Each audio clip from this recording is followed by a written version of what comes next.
The rain in Seattle didn't always fall in drops. Sometimes it was just a thick gray weight that hung in the air, soaking through layers of wool and denim until your skin felt like it was permanently damp. Elias shifted the weight of his backpack, feeling the familiar bite of the straps against his shoulders. He wasn't looking for a handout today. He wasn't even looking for a meal. He was looking for a place where the wind didn't whistle through his ribs. Elias had been on the streets for 3 years, and in that time, he had learned the art of becoming invisible. He was a tall man, or he would have been if he didn't walk with a perpetual hunch, a habit developed from trying to look smaller, less threatening, and less noticeable. His hands, however, told a different story. Despite the dirt under the nails, his fingers were long and steady. In his pockets he carried a small pouch containing a jeweler's loop and a tiny screwdriver. Before the world had collapsed around him, before the layoffs, medical bills, and the eventual eviction, Elias had spent his Saturdays fixing old watches. He loved the way the tiny gears hummed, a small, perfect world that he could control when his own was falling apart. He walked past the neon glow of a coffee shop, his eyes lingering for a second on the steam rising from a cup behind the glass. He kept moving. He had exactly $5.42 in his pocket. It was his emergency money, a crumpled $5 bill he'd found tucked inside a discarded book months ago. He'd sworn he wouldn't spend it unless it was a matter of life or death. As he turned the corner onto 4th Street, he saw a crowd gathered outside Safe Harbor Storage. A large rolling metal door was open, and a man with a megaphone was standing on a plastic crate. Elias knew what this was: an abandoned unit auction. Usually he avoided these places because they were filled with people looking to make a quick buckman in shiny trucks who looked at the contents of someone's life. It's like it was just a pile of scrap metal. But today, the rain turned into a sudden, violent downpour. The wind whipped around the corner of the building, stinging his face. Without thinking much about it, Elias slipped into the back of the crowd. He stayed near the shadows of the hallway, hoping the facility manager wouldn't see him and kick him back out into the storm. The auctioneer was moving fast. Unit 204 goes for $300. Unit 315 goes for $550. Elias watched the faces of the bidders. There was a man in a camouflage jacket who seemed to buy everything that looked like it had power tools in it. There was a woman with a tablet who only bid on units with furniture. They were professionals. They knew what they were looking for. They looked for the tells, a brand-name box, the corner of a flat-screen TV, or a leather sofa. Then, they moved to the very back of the facility, down a dimly lit hallway where the air grew thick with the smell of old dust and something metallic. The auctioneer stopped in front of Unit 402. He struggled with the sliding door for a moment, before it screeched upward, revealing a dark, cavernous space. A collective groan went through the crowd. The unit was a mess. It looked like someone had simply opened the door and thrown trash inside for a decade. Stacks of old newspapers, gray with dust, were piled nearly to the ceiling. There were bags of old clothes that had clearly been chewed by rodents. A broken wooden chair leaned against the wall, its legs snapped like matchsticks. The smell was the worst part, a heavy, suffocating scent of mildew and damp paper. "Who wants to start us off on 402? The auctioneer asked, his voice lacking its usual enthusiasm. "Come on, folks. Look at the volume here. There's got to be something at the bottom of those stacks." The man in the camo jacket laughed. "That's a dump run bill. You'd have to pay me $50 just to haul that rot to the landfill. Look at the water damage on the ceiling. That whole unit is awash." The woman with the tablet didn't even look up. "Pass. It's all paper. Fire hazard. Nothing more." The auctioneer sighed, checking his watch. He wanted to go home. The rain was drumming loudly on the tin roof above them, creating a rhythmic, lonely sound. "Anyone? $10? Give me $10 for the whole lot, just so I don't have to file the paperwork for a trash out." Silence. The bidders started to turn away, heading back toward the main office to settle their tabs. Elias looked at the unit. To anyone else, it was a graveyard of junk. But as he looked at the stacks of newspapers, he noticed something. They weren't just thrown in. They were stacked in chronological order, or at least it seemed that way from the dates visible on the edges. and tucked far in the back behind a moth-eaten-heavy coat, he saw the corner of something dark and solid. It wasn't plastic. It was old wood. His heart began to do something it hadn't done in years. It beat with curiosity. "I'll give you 5, Elias said. His voice was raspy from disuse, and it barely carried over the sound of the rain. The auctioneer stopped and squinted into the shadows of the hallway. What was that? Elias stepped forward, the light hitting his weathered face. "I have $5. For the unit." The professionals paused, looking at Elias with a mixture of pity and amusement. The man in the camo jacket shook his head. "Buddy, you're buying yourself a weekend of heavy lifting and a cough from that mold." "Save your $5 for a sandwich." Elias didn't look at him. He kept his eyes on the auctioneer. $5. The auctioneer looked at the unit, then back at Elias. He knew Elias was homeless. He also knew that if he didn't sell it now, he'd have to spend his own afternoon hauling that junk to the dumpster. "Sold," the auctioneer said, pointing his gavel at Elias. "Unit 402 to the gentleman in the back for $5. Come to the office to sign the waiver, and you've got 24 hours to clear it out or the lock goes back on." Elias walked forward, his hand trembling slightly as he reached into his pocket.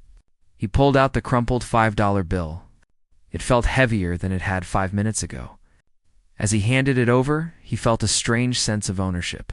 For the first time in 3 years, he wasn't just a guest on a sidewalk or a ghost in a park.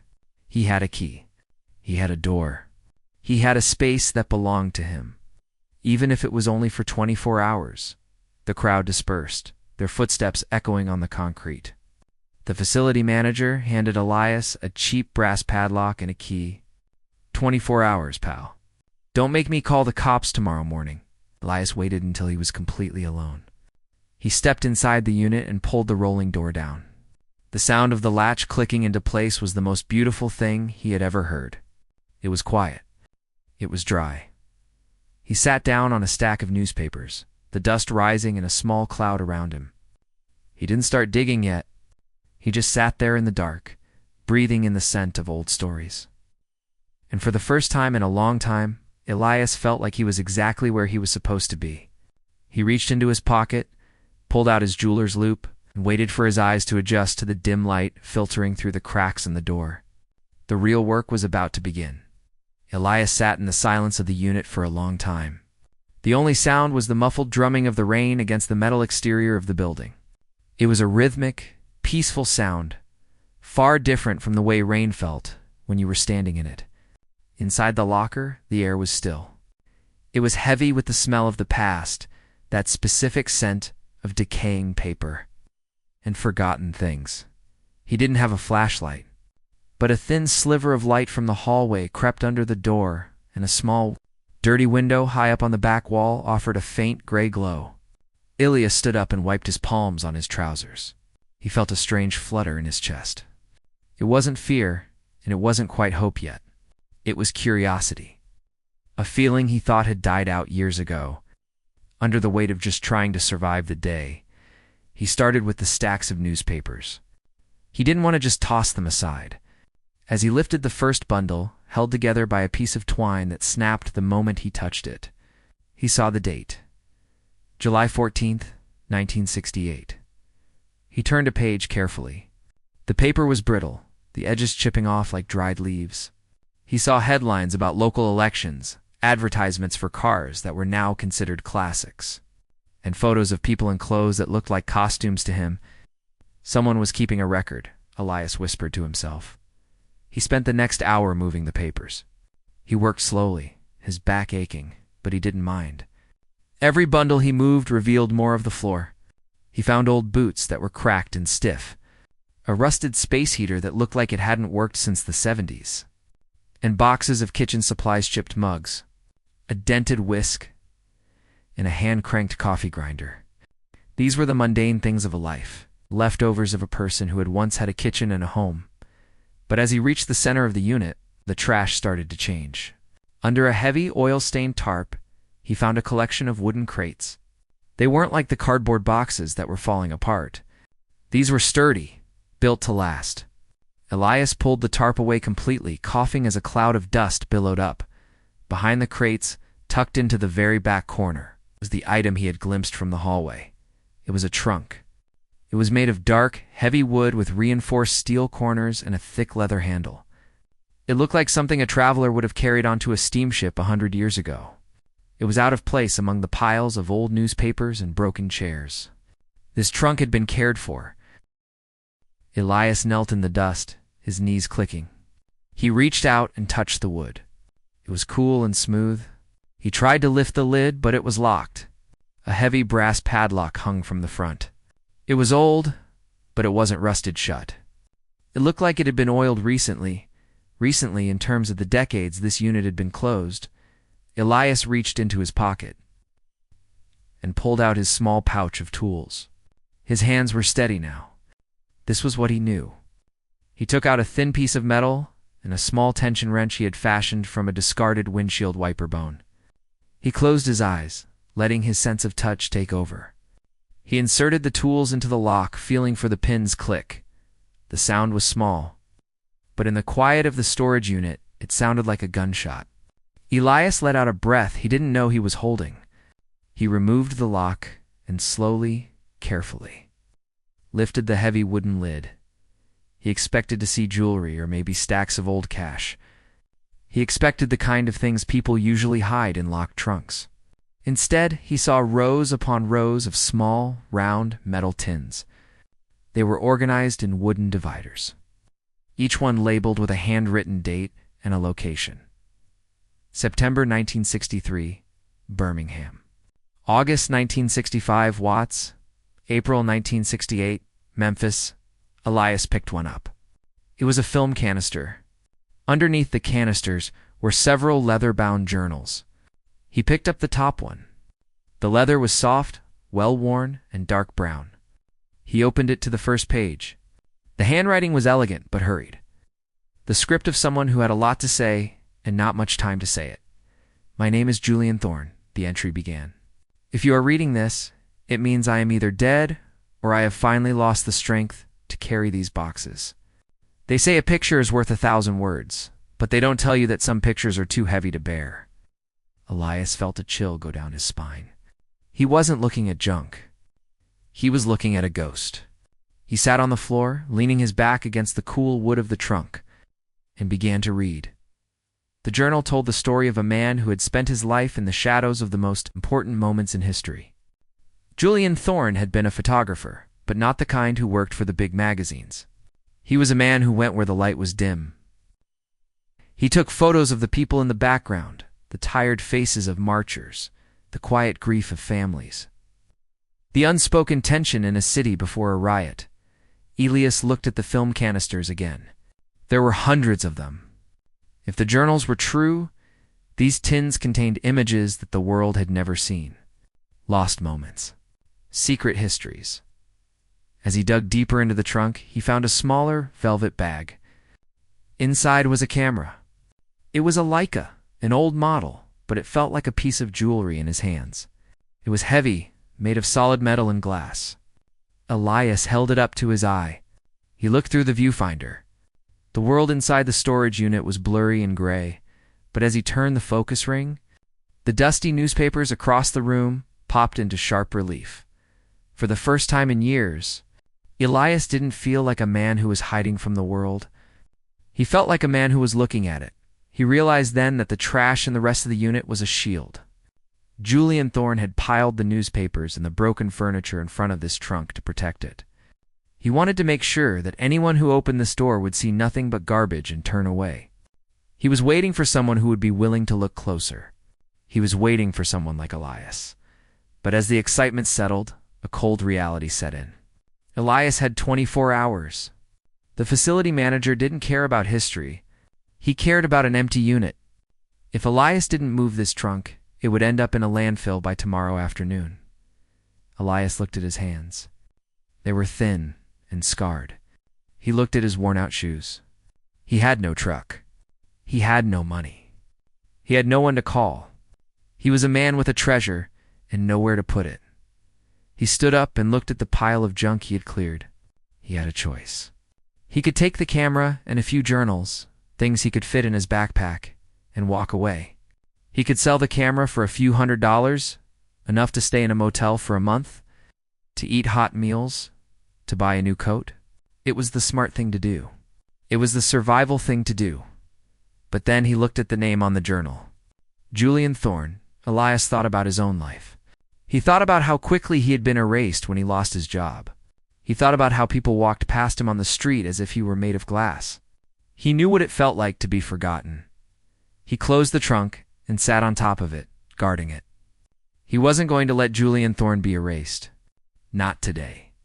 He had to find a way to save this. He had to find someone who would listen. But as the sun began to set and the shadows in the storage unit grew long, Elias knew that the hardest part wasn't finding the treasure.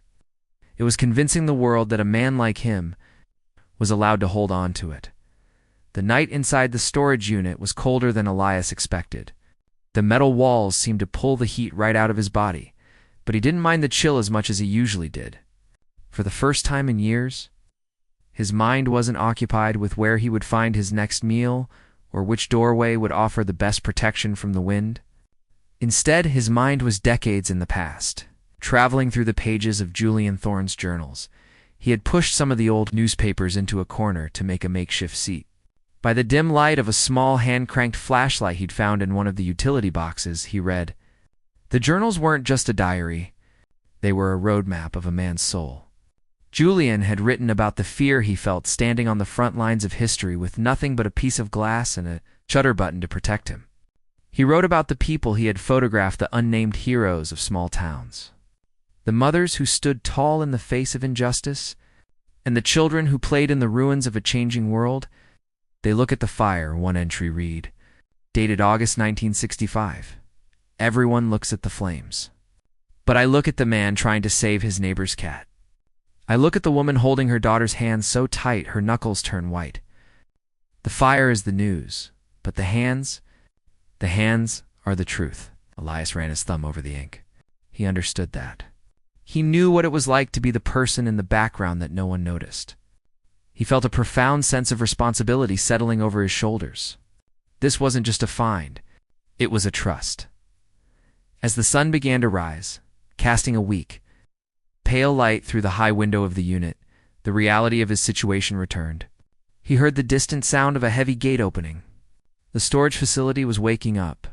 He heard the rumble of a truck and the muffled voices of people arriving to check their units. Elias knew he couldn't stay hidden forever. He had to make a move.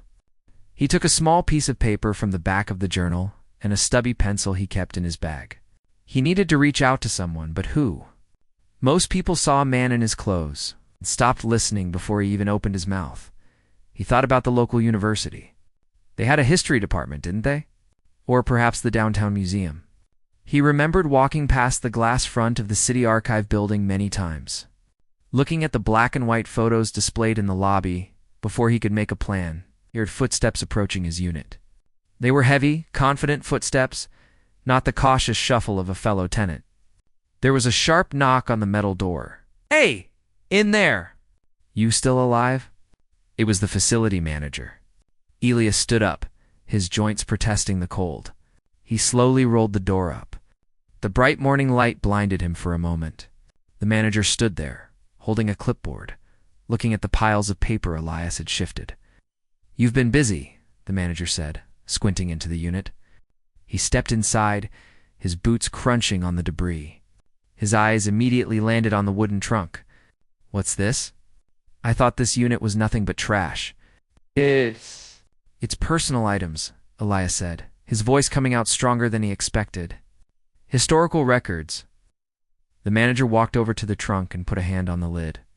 Elias felt a surge of protectiveness, a heat rising in his chest. "Looks like old wood to me," the manager said, his eyes narrowing. "You know, the contract says anything left in here belongs to the facility if it's not cleared out by noon. And I don't see a truck out there, buddy." "I'm working on it," Elias lied. "I have someone coming." "Is that so?" The manager reached down and picked up one of the film canisters Elias had left on the floor. He turned it over in his hand. "Probably just some old home movies or junk. But tell you what, I'll Give you $50 for the trunk right now. I'll give you an extra day to get the rest of this paper out of here. $50. That's a lot of sandwiches. Elias looked at the man. He saw the greed hidden behind a mask of helping him out. The manager knew there was value here. He didn't know what it was, but he knew a man like Elias was easy to pressure. It's not for sale, Elias said. Listen, pal, the manager's voice dropped, becoming harder. You're a trespasser the minute that clock hits 12. You want to walk out of here with $50? Or you want to walk out with nothing when I call the cops to trespass you? Think about it. You've got 4 hours. The manager turned and walked away, leaving the door open. Elias felt the walls closing in. He didn't have a phone. He didn't have a car. He had 4 hours to save Julian Thorne's life's work. He looked at the Leica camera sitting on the journal. He realized he had to leave the unit. He had to go out into the world and find an ally, leaving his only possessions behind and hoping the manager wouldn't just bolt the door the second he turned the corner. He took a deep breath. He tucked the most recent journal and the Leica camera into the very bottom of his backpack, covering them with his spare socks. He stepped out of the unit, clicked the padlock shut, and began to walk. He headed toward the city library. It was a long walk, nearly 3 miles, and the rain had started again, a fine mist that settled on his hair. His heart hammered against his ribs. Every person he passed felt like a potential threat, or worse, a judge. When he reached the library, he went straight to the computer lab. He felt the eyes of the security guard on him, the homeless check, they called it. He kept his head down and found an open terminal. His fingers, usually so steady with watch gears, fumbled on the keyboard. He searched for Julian Thorne's photographer. The first few minutes, nothing came up. Then, he found a small clipping from a newspaper in 1974. Local photographer Julian Thorne, reported missing in South America. There was a photo of a younger man with wild hair and a camera around his neck. He looked exactly how Elias had imagined him. Elias then searched for the City Museum of History. He found the name of the lead curator, Dr. Eris Thorne. Elias froze. The name. It couldn't be a coincidence. He looked closer at the museum's staff page. There was a photo of a woman in her late 30s with the same sharp, observant eyes he had seen in the newspaper clipping of Julian. He didn't have time to write an email and wait for a reply. He looked at the clock on the computer screen. 2 hours left. He stood up, slung his heavy bag over his shoulder, and ran. He didn't care if people stared. He didn't care if he looked like a madman. He ran through the puddles, his lungs burning, heading toward the grand stone building on the hill. He had to find Eris. He had to tell her that her father, or her grandfather, wasn't just a ghost in a storage unit. When he reached the museum, he was drenched and gasping for air. The lobby was filled with tourists and school groups. He approached the polished marble desk. "I need to see Dr. Thorne," he panted. The young woman behind the desk looked at his wet coat and his trembling hands. She put on a polite but distant smile. "Do you have an appointment, sir?" "No, but it's about Julian. Julian Thorne. It's about a storage unit on 4th Street. The woman's smile faded, replaced by confusion. "I'm sorry, Dr. Thorne is in a meeting. If you'd like to leave a message..." "I don't have time for a message."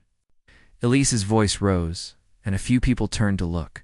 In 2 hours, everything he ever did is going to be thrown in a dumpster. Tell her. Tell her I have the Leica. Tell her I have the journals from Memphis. The security guard started to move toward him, but Elias didn't move.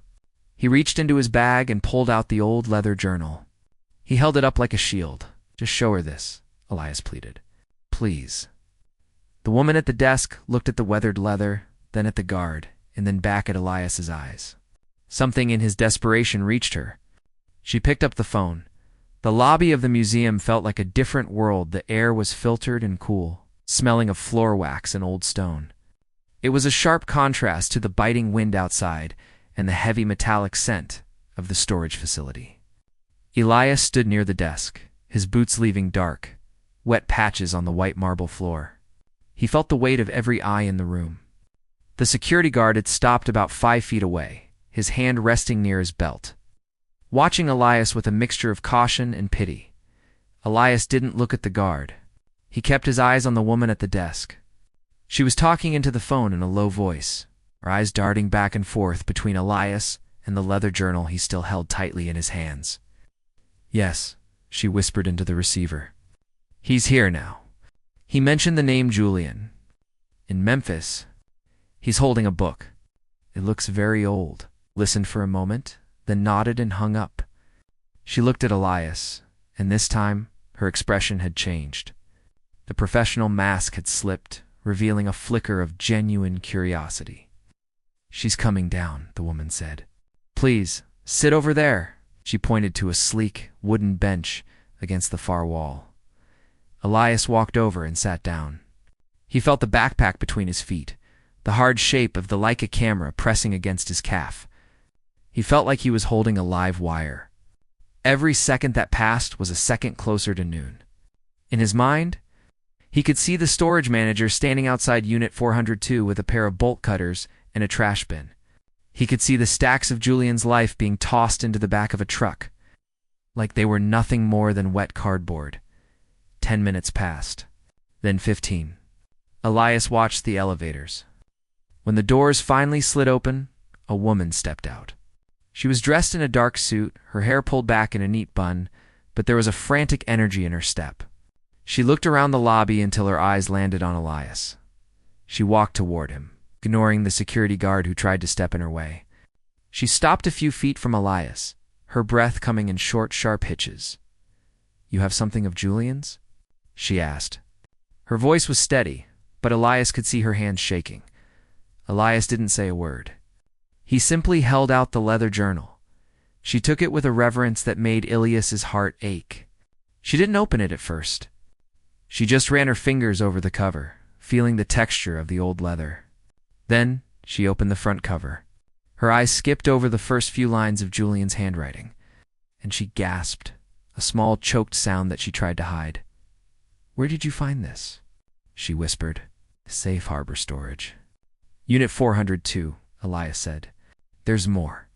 There's hundreds of film canisters, more journals, trunk, but the manager, he's going to clear it out.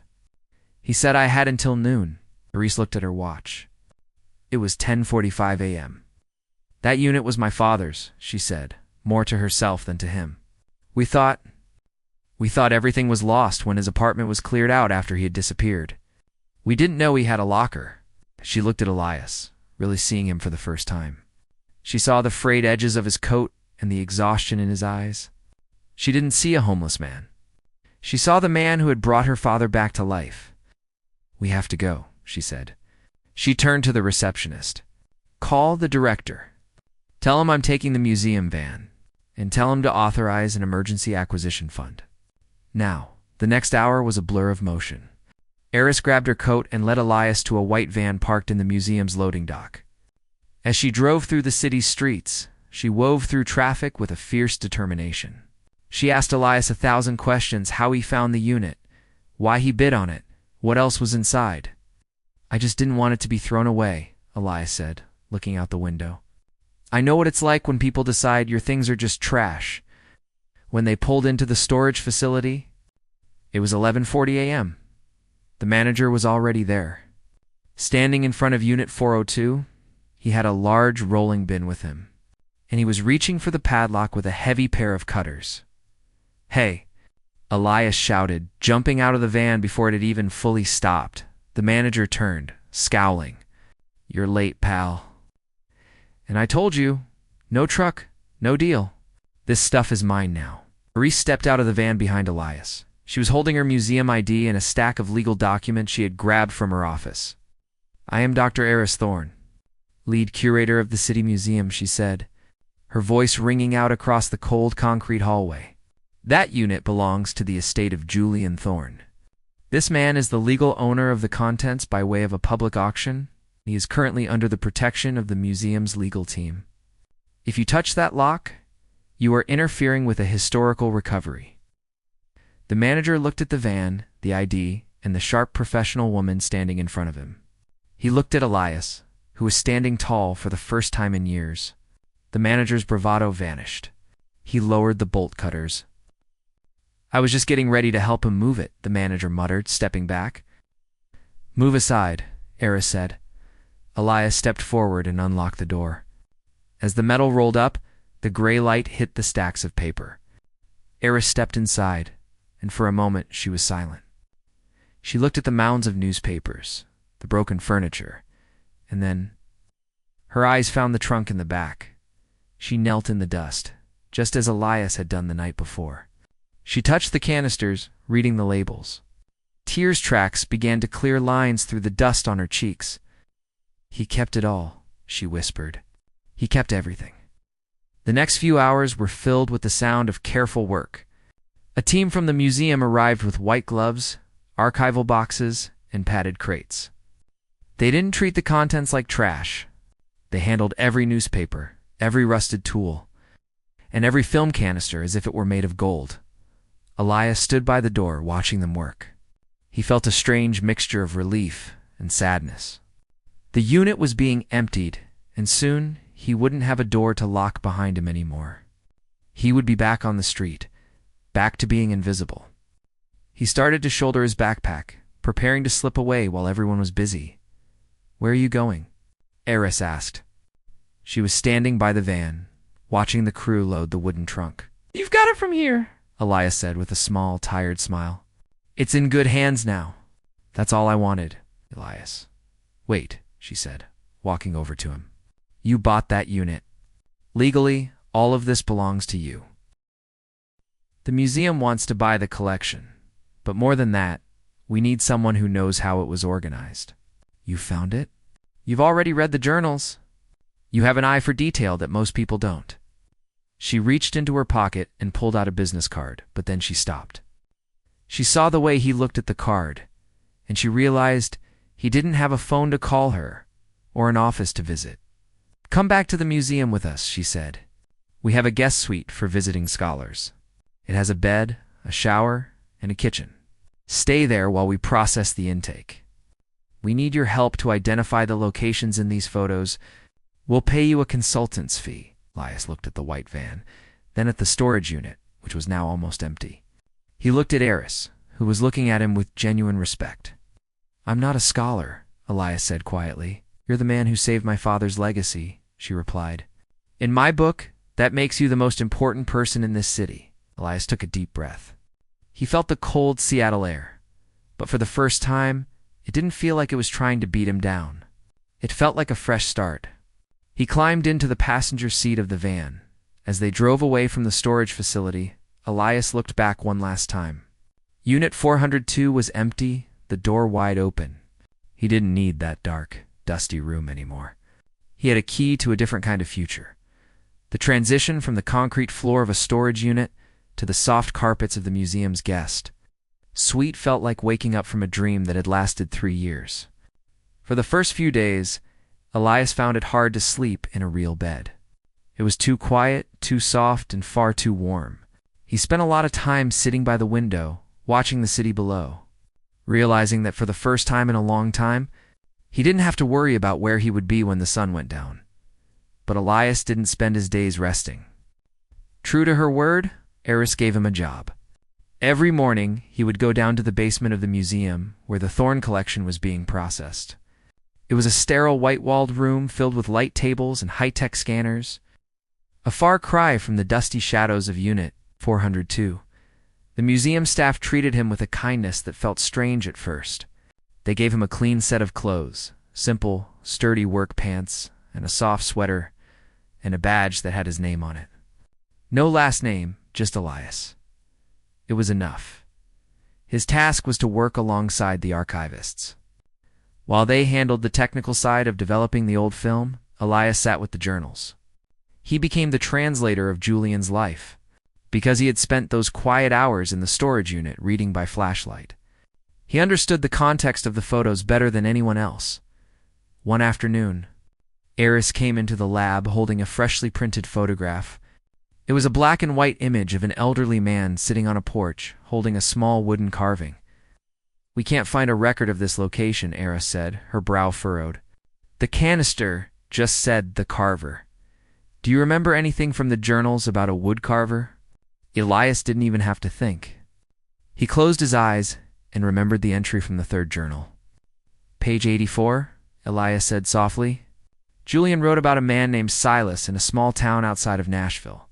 He said Silas carved birds out of cedar because he wanted to give wings to people who felt stuck. It was October 1966. Eris looked at him, her eyes wide with wonder. She checked the digital scans of the journal. You're exactly right. How do you remember that? Elias looked at his hands, which were now clean but still bore the calluses of his time on the street. When you have nothing, you tend to hold on to words more tightly. They were the only things I had to keep me company in that unit. As the weeks turned into months, the project grew. The discovery of the Thorn collection became national news. People were fascinated not just by the lost history in the photos, but by the story of the man who had found them. Reporters wanted to interview Elias, but he turned them all down. He didn't want to be a celebrity. He just wanted to finish the work. The museum decided to open a special exhibition titled The Invisible History. It featured Julian's photographs, but it also included a small section at the end about the recovery of the items. The night of the opening gala was the most surreal moment of Elias's life. The museum was filled with people in expensive dresses and sharp suits. There were speeches and champagne. Eris stood on the stage, looking radiant and proud. Tonight, we celebrate a man who saw what the world chose to ignore, Eris said to the crowd. My father, Julian, captured the soul of this country, but this evening wouldn't be possible without another man who has that same gift. A man who looked at a pile of discarded trash and saw a legacy worth saving. She looked toward the back of the room, where Elias was standing near the exit, feeling a bit out of place in a new suit. Elias, would you join me? The applause was thunderous. Elias walked up the steps, his heart hammering just as it had the day he bid his last $5. He didn't give a long speech. He just looked out at the faces in the crowd. Most people walk past things every day, Elias said into the microphone, his voice echoing in the grand hall. We walk past old boxes, old buildings, and old people. We think that if something looks broken or dirty, it doesn't have value. But Julian Thorn knew better. He knew that the most important stories are often hidden in the places no one wants to look. I'm just glad I had $5 that day. After the exhibition became a permanent part of the museum, Elias was offered a full-time position as a senior archival consultant. But he didn't move into a luxury penthouse. Instead, he found a small, comfortable apartment near a park. He bought a workbench and a new set of professional watchmaking tools. One Saturday morning, a few months later, Elias was sitting at his bench, carefully repairing the gears of an antique pocket watch. There was a knock at his door. It was Eris, carrying a small box. I found this in the final sorting of the unit, she said, handing it to him. Elias opened the box. Inside was the brass padlock he had bought for $5 at the storage facility. It was scratched and cheap, but it represented the moment his life had changed. I thought you might want to keep it, she said. Elias smiled and set the lock on his workbench, right next to his jeweler's loop. You know, Eris, people keep asking me what I found in that unit. They talk about the photos and the fame and the money. And what do you tell them? She asked. Elias picked up the tiny screwdriver and turned back to the watch on his bench. I tell them I didn't find a treasure. I found a reason to stop being invisible. The story of Elias and Unit 402 became a legend in the city, a reminder that value isn't something determined by a price tag or a shiny exterior. It's something found by those who are willing to look, to wait, and to believe that even in the middle of a pile of junk, there is a story waiting to be told. Elias wasn't a homeless man anymore, and Julian Thorn wasn't a forgotten photographer. They were both finally home. Life after the museum exhibition didn't slow down as much as Elias expected. While the bright lights of the gala faded, the impact of the Thorn collection lived on. But for Elias, the most important work wasn't happening inside the marble walls of the museum. It was happening in the small, quiet moments in his new neighborhood. Elias had settled into a routine. Every morning he would walk to a local diner, sit in the same corner booth, and drink a black coffee while reading the news. He wasn't reading the news about himself anymore that had finally died down, but he was looking for stories of others. He knew there were other Units 402 out there. Other people and places being overlooked. One Tuesday, while walking back to his apartment, Elias passed a familiar sight. A young man sitting on a crate, staring at a broken mechanical clock. The boy couldn't have been more than 19. He had the same look Elias used to have, the look of someone who was trying to fix one small thing because the big things felt impossible to repair. Elias stopped. He didn't say anything at first. He just watched the boy struggle with a pair of rusty tweezers. "The hairspring is snagged," Elias said gently. The boy jumped, looking up with defensive eyes. He saw Elias, a man who looked well-fed and cleanly dressed, but who had a softness in his gaze that didn't feel like judgment. "I can't get it to tick," the boy muttered. "It's my granddad's. It's the only thing I have left of his." Elias reached into his pocket and pulled out his own small toolkit. It's the one he had carried even through the darkest years. "May I?" The boy hesitated, then handed over the clock. Elias sat down on the edge of the low brick wall next to him. With steady fingers, he moved the tiny metal coil. He didn't just fix it. He explained how it worked. He told the boy about the tension and the balance, about how every tiny piece had to trust the other pieces for the whole thing to move forward. Tick, tick. The sound was small, but it felt like a triumph in the middle of the noisy city street. The boy's face lit up with a smile so bright it reminded Elias of the moment he first opened Julian's trunk. "How did you know how to do that?" the boy asked. "I spent a long time learning how to listen to things that people thought were broken," Elias replied. This encounter sparked an idea in Elias's mind. He went to Eris the next day. She was in her office, surrounded by digital prints of her father's work. She looked up and smiled as Elias walked in. "I want to start a foundation," Elias said. "Not a big, flashy one. I want to call it the Archive of the Living. I want to use some of the consultant fees I've earned to set up a workshop," he explained his vision. "A place where people from the street, people the city had forgotten, could bring things to be fixed. But more than that, it would be a place where they could tell their stories." He wanted to give them cameras, just like Julian's. He wanted to teach them how to document their own lives, to show the world that there is beauty and history in every corner of the city, even the ones people avoid. Eris leaned back in her chair, a look of deep respect on her face.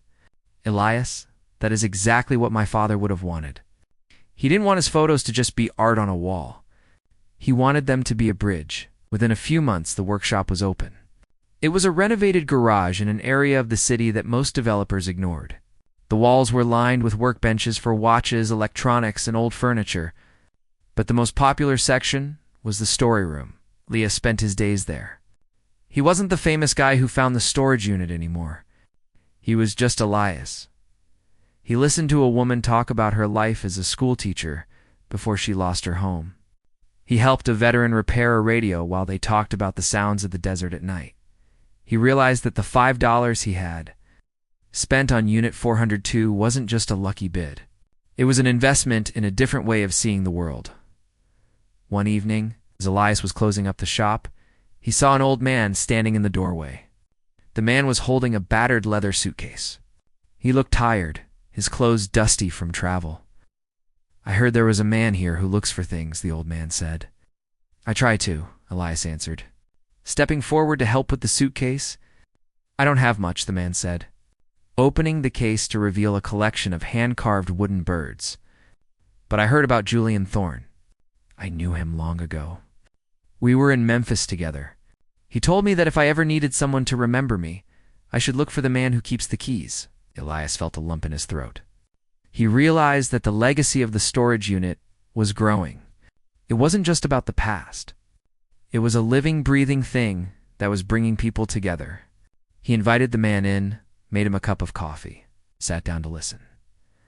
As the sun set over the city, the lights of the workshop stayed on. Inside, two men sat across from each other, surrounded by the ghosts of the past and the hope of the future. Elias looked at the small brass padlock sitting on his desk, the one from the storage unit. It was a simple piece of metal, but it had unlocked a door that would never close again. He wasn't just a man who had won a storage unit. He was a man who had found a way to make sure that no one else would ever have to be unwanted again. Every person who walked through his door was a treasure, and Elias finally had the time and the heart to see them all.